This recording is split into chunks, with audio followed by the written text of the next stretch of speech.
Hey friends, welcome to that Sankalp. दोस्तों, मैं प्रिंस महेश्वरी। जैसे कि दोस्तों हमारी करंट अफेयर्स की वीकली सीरीज चल रही है और हम week by week monthly current affairs cover up कर रहे हैं। तो जैसे कि हमारे अपकमिंग डेज में बहुत सारे एग्जाम्स देखने वाले हैं। CHSL की नोटिफिकेशन आ चुकी है, बहुत सारे पंजाब स्टेट गवर्नमेंट के एग्जाम्स हैं और हमारे आगे पूरा कैलेंडर पड़ा है आगे बैंकिंग सेक्टर का, राइट। तो हमारे जो भी इंपॉर्टेंट करंट अफेयर्स रहते हैं डिफरेंट डिफरेंट एग्जाम्स के लिए, वो हम सारे वीक वाइज डिस्कस कर रहे हैं।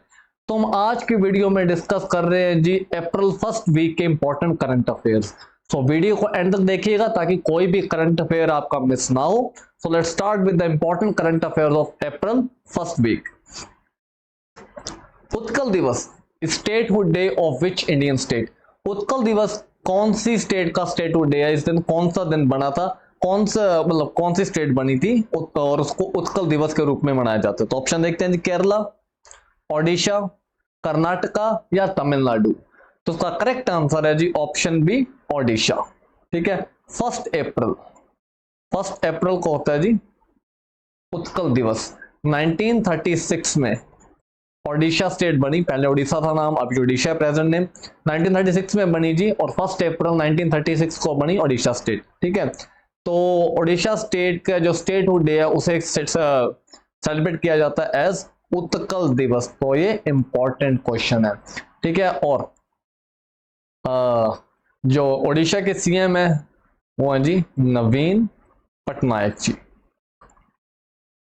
नवीन पटनायक। ठीक है, कॉन्टिन्यूटी में he is a 5th time chief minister of Odisha. इनकी पॉलिटिकल पार्टी है BJD, बिजू जनता दल। ओडिशा की कैपिटल है भुवनेश्वर। ठीक है जी, चलो नेक्स्ट देखते हैं। Who is honored with prestigious ENBA, Exchange for Media News Broadcasting Awards Lifetime Achievement Award?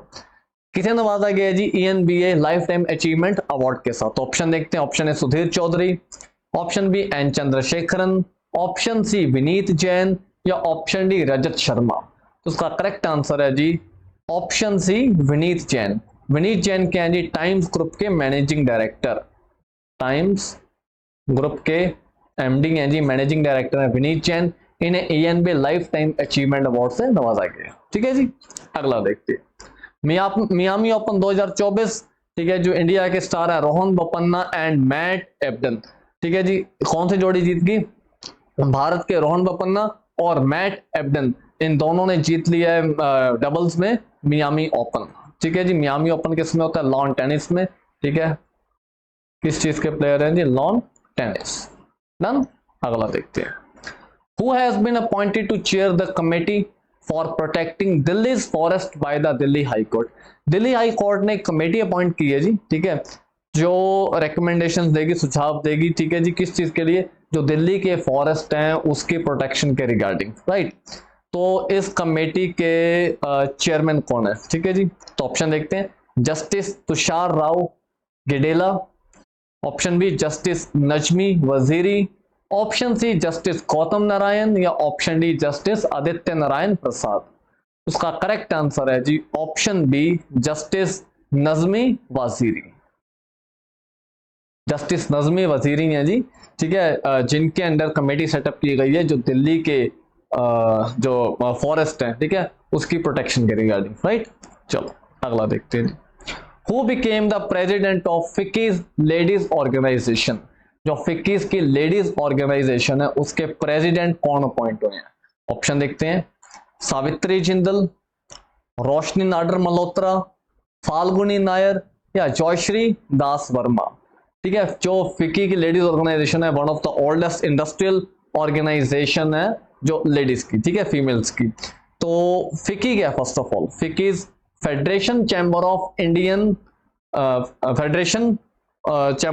Commerce and industries. ठीक है जी, federation of Indian chamber of commerce and industries. और इसके जो लेडीज ऑर्गेनाइजेशन की प्रेसिडेंट अपॉइंट हुई हैं that is option D, Jayashree Das Verma, federation of Indian chamber of commerce and industries. ठीक है जी, अगला देखते हैं। Name India first Hindi film based on artificial intelligence. आजकल सारा कुछ आर्टिफिशियल इंटेलिजेंस के इर्द गिर्द घूम रहा है जी। ठीक है, जो हम सबसे हॉट टॉपिक चल रहा है आज की दुनिया में, दैट इज आर्टिफिशियल इंटेलिजेंस। हम हर चीज पे आर्टिफिशियल इंटेलिजेंस के ऊपर निर्भर हो रहे हैं, है ना। तो एआई के ऊपर पहली हिंदी फिल्म कौन सी बन रही है, इसका इसका टीजर भी रिलीज हो चुका है। तो ऑप्शंस आर आईपैक या IRAH या मेटा या IRIS। उसका करेक्ट आंसर है जी ऑप्शन बी IRAH। ठीक है, प्रोड्यूस बाय बिग फिल्म्स, कौन बना रहा है big films, directed by Sam Bhattacharya ji. ठीक है, सैम भट्टाचार्य जी बना रहे हैं इंडिया की जो फर्स्ट हिंदी में आर्टिफिशियल इंटेलिजेंस के ऊपर जो बेस्ड मूवी होगी। तो काफी इंटरेस्टिंग है और काफी इंटरेस्टिंग रहेगा इसे देखना। और इसका टीजर आप ऑलरेडी देख सकते हो, रिलीज हो चुका है। ठीक है जी, अगला देखते हैं। Novak Djokovic becomes oldest world number 1 in ATP ranking history. जो हमारे लॉन टेनिस स्टार है नोवाक जोकोविक, ठीक है, at the age of 36 year, 36 साल की एज में 24 ग्रैंड स्लैम जीत चुके हैं। इनकी कंट्री है सर्बिया। ठीक है जी, और इनकी रैंकिंग है वर्ल्ड नंबर 1। ठीक है जी, ATP रैंकिंग में वर्ल्ड नंबर 1 पे है जो टेनिस की रैंकिंग्स है, और 36 ईयर्स की एज में इज नंबर 1। ठीक है, तो ओल्डेस्ट प्लेयर है जो इस एज में क्या है जी वर्ल्ड नंबर 1, कौन, नोवाक जोकोविक। अगला देखते हैं। Who emerged as victorious in National kho-kho championship 2023-24, 2023-24 की नेशनल खो-खो चैंपियनशिप कौन जीत गया? ऑप्शन देखते हैं, कर्नाटका, पंजाब, महाराष्ट्र या मध्य प्रदेश। तो दोस्तों इसका करेक्ट आंसर है जी option C Madhya Pradesh, sorry Maharashtra, my mistake, option C Maharashtra. Maharashtra की कैपिटल है मुंबई, CM है महाराष्ट्र के एकनाथ शिंदे। अगला देखते हैं जी। Which bank leads in credit card issuance with 20.40 million cards in circulation? 20.40 million, 2 crore 40 lakh जो क्रेडिट कार्ड सर्कुलेशन में है। ठीक है जी, तो कौन सा कार्ड है जो लीड कर रहा है सबसे ज्यादा क्रेडिट कार्ड इशू करने में? तो ऑप्शन देखते हैं जी, SBI, ICICI bank, axis bank या HDFC बैंक। तो करेक्ट आंसर है जी ऑप्शन डी HDFC। ठीक है जी, 20.40 मिलियन कार्ड्स इनके सर्कुलेशन में, HDFC बैंक जो इंडिया का लार्जेस्ट प्राइवेट सेक्टर बैंक है, largest private sector bank in India HDFC। ठीक है जी, इसके CEO कौन है? शशिधर जगदीशन।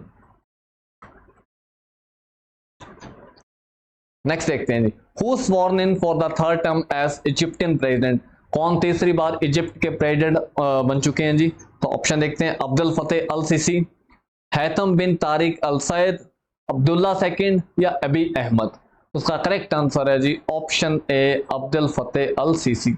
इजिप्ट के साथ भारत के अच्छे रिलेशंस हैं। ठीक है, लास्ट ईयर जो Abdul Fattah al Sisi Egypt के प्रेसिडेंट, ये हमारे 26 जनवरी गणतंत्र दिवस 2023 में हमारे गेस्ट ऑफ द ऑनर भी थे। ठीक है, और इजिप्ट के साथ हम अच्छे रिलेशन शेयर करते हैं, हिस्टोरिकल रिलेशंस, हमारी सिविलाइजेशन के रिलेशंस हैं, तो हम पुराने रिलेशन शेयर करते हैं इजिप्ट के साथ। इजिप्ट की कैपिटल क्या है जी? कायरो। इजिप्ट की करेंसी है इजिप्टियन पाउंड। डन जी, अगला देखते हैं। Where did India's first gene therapy for cancer treatment launch recently? Bharat की पहली gene therapy for cancer treatment कहां पे लॉन्च की गई? बहुत खुशी की बात है, क्योंकि जैसे कुछ न्यूज में देखने को मिल रहा है कि जो भारत है वो cancer capital of the world बनता जा रहा है, कैंसर के केसेस बहुत ज्यादा इंक्रीज हो रहे हैं भारत में। ठीक है, तो हमारी जो मेडिकल साइंस है वो काफी तरक्की कर रही है डे बाय डे, और पहली जीन थेरेपी भी स्टार्ट हो चुकी है। इसे president of India Shrimati Droupadi Murmu ने इनॉग्रेट किया। तो कहां पे इनॉग्रेट किया देखते हैं जी, IIT Delhi, IIT Kharagpur, AIIMS Delhi या IIT बॉम्बे। तो उसका करेक्ट आंसर है जी option D IIT Bombay, Indian institute of technology Bombay. ठीक है जी, अगला देखते हैं। By which year India will construct a crude oil reserve facility? कौन से साल तक जो भारत है वो क्रूड ऑयल रिजर्व फैसिलिटी बना लेगा? ठीक है जी, तो ये प्राइवेट सेक्टर के साथ गवर्नमेंट है जो वो प्राइवेट सेक्टर के साथ काम कर रही है क्रूड ऑयल रिजर्व फैसिलिटी पे। जैसे बहुत सारे देश अपने क्रूड ऑयल रिजर्व को बढ़ा रहे हैं, जैसे आजकल आप देख रहे हो कि दुनिया में अस्थिरता चल रही है, समंदर में अस्थिरता चल रही है। ठीक है, वॉर बहुत जगह वॉर्स लगी हुई है, बहुत जगह वॉर्स के हालात हैं और कुछ नहीं पता कहाँ पे वॉर स्टार्ट हो जाए। तो ऐसे में जो ऑयल है एक सबसे मेजर रिसोर्स है जो, ठीक है, वॉर के टाइम में जैसे सी रूट्स बंद हो जाते हैं तो हमें बहुत दिक्कत आती है ट्रेडिंग करने में। तो हम चाहते हैं कि हम एक बहुत बड़ा ऑयल रिजर्व, जो हमारा ऑयल रिजर्व है, ठीक है, वो खड़ा कर ले, ताकि इन फ्यूचर हमें कभी भी ऐसे हालात आते हैं, इसे निपटने की जरूरत पड़ती है, तो हमारे पास एक लंबे टाइम का रिजर्व हो। ठीक है जी। तो ऑप्शन देखते हैं कब तक बन जाएगा जी इंडिया में ये oil reserve, crude oil reserve, 2025 26, 26 27, 2028 29 या 2029 30। तो इसका करेक्ट आंसर है जी ऑप्शन डी 2029 30। ठीक है जी। तो 29 30 तक इंडिया का ये जो क्रूड ऑयल रिजर्व है ये कंस्ट्रक्ट हो जाएगा। ठीक है जी। अगला देखते हैं, national maritime day is observed annually on, हर साल नेशनल मैरीटाइम डे कब होता है? ठीक है, मैरीटाइम जो सेक्टर है जी ये बहुत इंपॉर्टेंट सेक्टर है, क्योंकि हमारा जो पूरे दुनिया का जो हमारा ट्रेड चल रहा है समंदर से, जो हमारे सी के रिसोर्सेज हैं, जो हमारी पूरी मैरीटाइम एक्टिविटीज हैं, है ना, तो इसका एक मेजर कंट्रीब्यूशन है देश की इकोनॉमीज में, समाज में, है ना। तो मैरीटाइम डे कब होता है? ऑप्शन देखते हैं 5 अप्रैल, 6 अप्रैल, 7 अप्रैल या 8 अप्रैल। इसका करेक्ट आंसर है जी option A 5 April, national maritime day. और इसकी थीम थी navigating the future, safety first. ठीक है जी। अगला देखते हैं, what kind of missile is Agni prime? Recently Bharat ने टेस्ट की अग्नि प्राइम। ठीक है, अग्नि प्राइम कौन सी मिसाइल है इनमें से? ऑप्शन देखते हैं, cruise missile, ballistic missile, anti tank missile या एंटी एयरक्राफ्ट मिसाइल। सो जो हमारी अग्नि सीरीज की मिसाइल्स हैं जी ये क्या है? Ballistic missiles. ठीक है, ये लंबी दूरी तक मार कर सकती हैं और काफी ज्यादा पेलोड साथ में लेके जा सकती हैं। बड़ी मिसाइल्स हैं, बैलिस्टिक मिसाइल है, और अग्नि प्राइम जो एडवांस वर्जन है अग्नि मिसाइल का, इसकी रेंज है 1000 किलोमीटर टू 2000 किलोमीटर्स। ठीक है जी, it is a ballistic missile. अगला देखते हैं, Which Indian chess grandmaster became #1 player in India and 9th in the world according to FIDE rankings? जो चेस की FIDE रैंकिंग्स हैं उसके अकॉर्डिंग कौन सा इंडियन चेस ग्रैंड मास्टर है जो भारत में #1 पे आ गए, दुनिया में 9th नंबर पे आ गए? विश्वनाथन आनंद का को सरपास कर चुके हैं। ठीक है जी। तो ऑप्शन देखते हैं, आर प्राज्ञानंदा, अर्जुन एरिगेसी, हर्षित राजा या डी गुकेश। तो उसका करेक्ट आंसर है जी ऑप्शन बी अर्जुन एरिगेसी। ठीक है जी, अर्जुन एरिगेसी क्या बन गए? नए #1 chess grand master of India. ठीक है जी। अगला देखते हैं, Who is appointed as member of World Bank's Economic Advisory Council? World bank की इकोनॉमिक एडवाइजरी काउंसिल के मेंबर कौन अपॉइंट हुए? इनमें से ऑप्शन देखते हैं, स्वामीनाथन जानकीराम, राकेश मोहन, टी रविशंकर या RM मल्होत्रा। तो उसका करेक्ट आंसर है जी ऑप्शन बी राकेश मोहन। ठीक है, वर्ल्ड बैंक का जो हेडक्वार्टर है ये है जी वॉशिंगटन DC में, जो कि कैपिटल है USA की। ठीक है, और वर्ल्ड बैंक के जो प्रेसिडेंट हैं वो है जी अजय बांगा। ठीक है, भारतीय हैं, हमें गर्व है जी, अजय बांगा इज द प्रेसिडेंट, और हमारे एक और भारतीय Rakesh Mohan economic advisory council के मेंबर बने हैं। ठीक है जी, वर्ल्ड बैंक के। अगला देखते हैं, Which South African countries declared state of disaster due to severe drought due to El Nino effect? 2023 में क्या रहा जी? एल नीनो मॉनसून रहा, जिससे मॉनसून वीक रहा, बारिशें कम हुई। तो कौन सी साउथ अफ्रीकन कंट्रीज हैं जहां पे 80% तक कम बारिश देखने को मिली, और उनके जो पूरा जो एग्रीकल्चर सेक्टर से बहुत बड़ा नुकसान हुआ, ठीक है, ड्रॉट की वजह से। ठीक है जी, क्योंकि अफ्रीकन कंट्रीज में बहुत ज्यादा गरीबी है, एडवांसमेंट्स नहीं हुई है, ठीक है, पानी की कमी है, तो वहां की खेती आज भी बहुत ज्यादा मॉनसून पे डिपेंड करती है। इंडिया की भी खेती बहुत मॉनसून पे डिपेंड करती है, लेकिन इंडिया फिर भी काफी एडवांस हो चुका है कुछ चीजों में, और अफ्रीका भी बहुत पीछे है। तो कुछ साउथ अफ्रीकन नेशंस हैं जहां पे स्फीयर वाटर क्राइसिस और बहुत स्फीयर ड्रॉट्स के कारण जो वहां की जो फसलें हैं वो पूरी तरह बर्बाद हो चुकी हैं और वहां की हालत बहुत खराब है। ठीक है, so which South African country declare state of disaster? तो उन्होंने स्टेट ऑफ डिजास्टर डिक्लेयर कर दिया इसे तो कंट्रीज देखते हैं कौन कौन सी है। Zimbabwe, Zambia, Malawi, Botswana, Zambia, Lesotho, Namibia, Swaziland, Zambia या Angola, Mozambique, Malawi.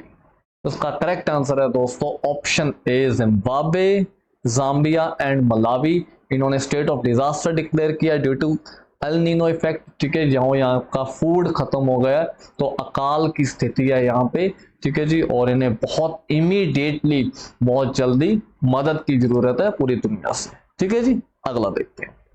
National library day is observed on, national library day कौन सी डेट को होता है? करेक्ट आंसर है जी ऑप्शन ए, 6 अप्रैल को। Next, where is Manohar international airport situated where recently Digi Yatra system is started. तो Manohar international airport कहां पे है? होपफुली आप लोगों को नाम से पता चल गया होगा, मनोहर पर्रिकर जी के नाम पे है। तो गोवा, मुंबई, नागपुर या यूपी? ऑप्शंस आपके सामने है, करेक्ट आंसर है जी ऑप्शन ए, गोवा। मनोहर पर्रिकर एक ग्रेट पब्लिक लीडर और ग्रेट सीएम रहे हैं गोवा के, ठीक है, जिन्होंने गोवा के लोगों के दिलों पे राज किया, ठीक है जी, मनोहर पर्रिकर जी। तो डीजी यात्रा क्या है जी? Digi Yatra is a biometric enable system uses facial recognition technology, आपकी फेशियल जो फेस रिकॉग्निशन टेक्नोलॉजी यूज करते हैं to automate the entry and verification of passengers at various airport check points. आप एयरपोर्ट्स पे जाते हो, जनरली आपको पूरी क्यू में लगना पड़ता है, फिर आपकी फिजिकल जो चेकिंग होती है, जो सीआईएसएफ के गार्ड्स होते हैं वो आपका पासपोर्ट देखते हैं, आपका आईडी प्रूफ चेक करते हैं, ठीक है। तो डीजी यात्रा में आपको इस प्रक्रिया से गुजरने की जरूरत नहीं है, डीजी यात्रा का काउंटर अलग होता है। आप डीजी यात्रा के थ्रू डायरेक्टली सिर्फ फेशियल रिकॉग्निशन सिस्टम के जरिए आप सीधा हैसल फ्री एंट्री ले सकते हो एयरपोर्ट में, और जो बाकी अगले चेक पॉइंट्स होते हैं वहां पे भी डीजी यात्रा से आपको काफी हेल्प मिलती है और आपको लंबी क्यूज में नहीं लगना पड़ता, और काफी जल्दी जो आपका पूरा प्रोसेस है एयरपोर्ट पे चेकिंग का, बैगेज का, वो कंप्लीट हो जाता है, ठीक है जी। सो दिस इज डीजी यात्रा। ये काफी जो मेजर एयरपोर्ट्स हैं जैसे छत्रपति शिवाजी एयरपोर्ट है, हमारा दिल्ली इंदिरा गांधी एयरपोर्ट है, मनोहर एयरपोर्ट है, शाम का एयरपोर्ट है, तो काफी मेजर एयरपोर्ट्स पे ये डीजी यात्रा सर्विस स्टार्ट हो चुकी है, ठीक है जी। अगला देखते हैं। Recently which country launch e visa for Indian tourist, ठीक है जी। इंडियन टूरिस्ट के साथ 90 और कंट्रीज के लिए इन्होंने ई वीजा लॉन्च किया, तो ये कंट्री देखते हैं कौन सी है। मालदीव्स, मलेशिया, जापान या न्यूजीलैंड? करेक्ट आंसर है जी ऑप्शन सी, जापान, ठीक है। 90 डेज तक आप जापान में रह सकते हो इस ई वीजा के बेस पे, ठीक है जी। और जापान की कैपिटल है टोक्यो, प्राइम मिनिस्टर है फुमियो किशिदा। जापान मोनार्की है, दुनिया की ओल्डेस्ट मोनार्की है। किंग कौन है जी?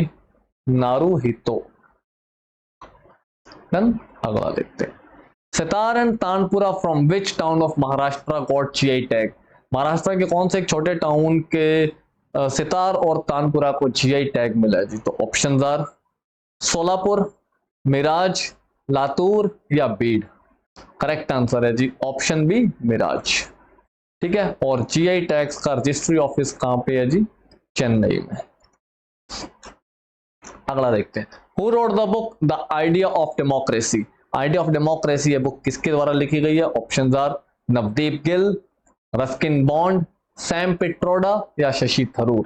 तो करेक्ट आंसर है जी ऑप्शन सी, सैम पिट्रोडा, जो कांग्रेस के मेंबर ऑफ पार्लियामेंट रहे हैं और येलो रेवोल्यूशन के पिता भी माना जाता है किसे? सैम पिट्रोडा को। डन। अगला देखते हैं। Who won Japanese grand prix 2024? 2024 की Japanese grand prix formula 1 car racing, formula 1 car racing कौन जीत गया जी? Option are Charles Leclerc, Lewis Hamilton, Carlos Sainz या मैक्स वर्स्टेपन? तो हमेशा की तरह ऑप्शन डी करेक्ट आंसर है जी, मैक्स वर्स्टेपन। टीम है रेड बुल। अगला देखते हैं जी। Who is the first Indian woman on the Paris Olympic jury? तो पेरिस ओलंपिक के लिए ज्यूरी बनी है, तो उसमें कौन सी भारतीय महिला पहली भारतीय महिला जो इस ज्यूरी में शामिल हुई है? तो ऑप्शन देखते हैं। Robert Stevenson, Xavier Lesos, Bilkis Mir या एनी बाइंडर? तो करेक्ट आंसर है जिसका ऑप्शन सी, बिल्किस मीर, ठीक है जी। पहली भारतीय महिला जो पेरिस ओलंपिक की ज्यूरी में सेलेक्ट हुई है। Done. Next, who is appointed as the CEO of Wipro? Bharat की एक जायंट आईटी कंपनी है विप्रो, जिसके फाउंडर हैं जी अजीम प्रेम जी, प्रेजेंट चेयरमैन है रिशाद प्रेम जी। तो विप्रो के नए सीईओ कौन अपॉइंट हुए? ऑप्शन देखते हैं, एन श्रीनिवासन, श्रीनिवास पिल्लई, सलील पारेख या जयश्री उलाल। करेक्ट आंसर है जी option B, Srinivas Pillai. Next, foreign prime minister and president, Slovakia के प्रेसिडेंट कौन बने? Peter Pellegrini. इजिप्ट के बने जी Abdul Fattah al Sisi. Next, what is the purpose of digital India trust agency proposed by RBI? Reserve bank of India ने जो digital India trust agency को propose किया है, ठीक है जी, तो उसका मेन एम क्या होगा? ऑप्शन देखते हैं, to promote digital lending apps, option B to combat cyber fraud and illegal lending apps, option C to regulate social media platforms, या to enhance e commerce transaction. उसका करेक्ट आंसर है जी option B, to combat cyber fraud and illegal lending apps. तो illegal lending apps है जो धोखा देके कि आपको लैंड करेंगे, आपको लोन प्रोवाइड करेंगे, लेकिन आपसे पैसे ठग लेती हैं, ठीक है, और साइबर फ्रॉड करती हैं हमारे साथ, ठीक है जी। तो ऐसी एप्स के साथ कॉम्बैट करने के लिए, जो साइबर थेफ्ट है, साइबर फ्रॉड है, उससे कॉम्बैट करने के लिए रिजर्व बैंक ऑफ इंडिया ने डिजिटल इंडिया ट्रस्ट एजेंसी का प्रपोजल रखा है, ठीक है जी। आरबीआई के गवर्नर कौन है? Shaktikanta Das. Next, which organization is leading the cheetah reintroduction efforts in India? कौन सी ऑर्गेनाइजेशन है जो भारत में चीता रीइंट्रोडक्शन एफर्ट्स कर रही है, ठीक है, जो चीता इंट्रोड्यूस किए गए हैं और जो चीतास लेके आने हैं, तो ये सारे एफर्ट्स किसके द्वारा किए जा रहे हैं? ऑप्शन देखते हैं, world wild life fund, second है international union for conservation of nature, option C wild life conservation society, या option D national tiger conservation authority. तो इसका करेक्ट आंसर क्या होना चाहिए जी? इसका करेक्ट आंसर है दोस्तों option D, national tiger conservation authority. Generally students को लगता है कि टाइगर का यार चीता से क्या लेना देना, ये तो टाइगर्स के लिए काम करती है, लेकिन ये खाली टाइगर्स के नहीं, चीतास के लिए भी काम कौन कर रही है? नेशनल टाइगर कंजर्वेशन अथॉरिटी, ठीक है जी। और चीतास को इंडिया में कहां पे इंट्रोड्यूस किया गया? कुनो नेशनल पार्क, मध्य प्रदेश।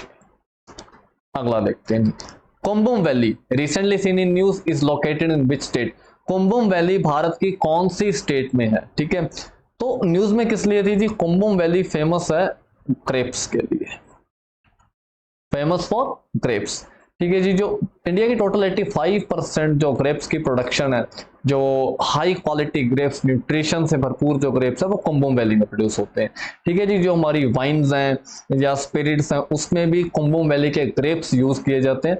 और जो कुंभम वैली के ग्रेप्स है, ये आपको सारा साल इसकी कल्टीवेशन होती है और ये बहुत जल्दी रीग्रो करते हैं, ठीक है। और ऐसा सिर्फ कुंभम वैली में ही देखने को मिलता है, यहीं का क्लाइमेट सूटेबल है उन ग्रेप्स की कल्टीवेशन के लिए, ठीक है जी। तो ये कहां पे? ऑप्शन देखते हैं, तमिलनाडु, कर्नाटका, महाराष्ट्र या केरला। तो करेक्ट आंसर है जी option A, Tamil Nadu, Kumbham valley. Next, Gagan Shakti 2024 exercise recently conducted by Indian air force at which place? Gagan Shakti 2024 exercise का वेन्यू क्या था जी? ठीक है, जयपुर, पोखरन, जोधपुर या अजमेर। तो करेक्ट आंसर है जी ऑप्शन सी, जोधपुर, राजस्थान। गगन शक्ति जो भारतीय एयरफोर्स की बहुत बड़ी air exercise. Next, what is target? Recently mentioned in news. Target क्या है जी? ठीक है, व्हाट इज टारगेट सबने सुना होगा, न्यूज में चर्चा में है जी। Option A black hole, option B meteorological satellite, option C AI super computer या option D nuclear powered submarine. तो करेक्ट आंसर है जिसका option C, AI super computer. ठीक है जी, $100 बिलियन का कॉर्पस रखा है या पैसा खर्च कर रही है कौन? Microsoft and Open AI. Microsoft and Open AI, ठीक है जी, $100 बिलियन। ठीक है, किसके ऊपर? जो ये वर्ल्ड का फास्टेस्ट या सुपर एआई सुपर कंप्यूटर होगा, दैट इज स्टारगेट। ठीक है, जिसका नाम दिया गया स्टारगेट। ये किसके द्वारा बनाया गया है जी? Microsoft and Open AI. ठीक है जी। तो दोस्तों ये थे हमारे अप्रैल फर्स्ट वीक के कुछ इंपॉर्टेंट करंट अफेयर्स जो हमारे एग्जाम पॉइंट ऑफ व्यू से बहुत इंपॉर्टेंट है। ठीक है जी, वीडियो को लाइक कीजिए, सब्सक्राइब कीजिए, चैनल को दोस्तों का शेयर कीजिए। ठीक है, और बहुत जल्द मिलते हैं अगली वीडियो में।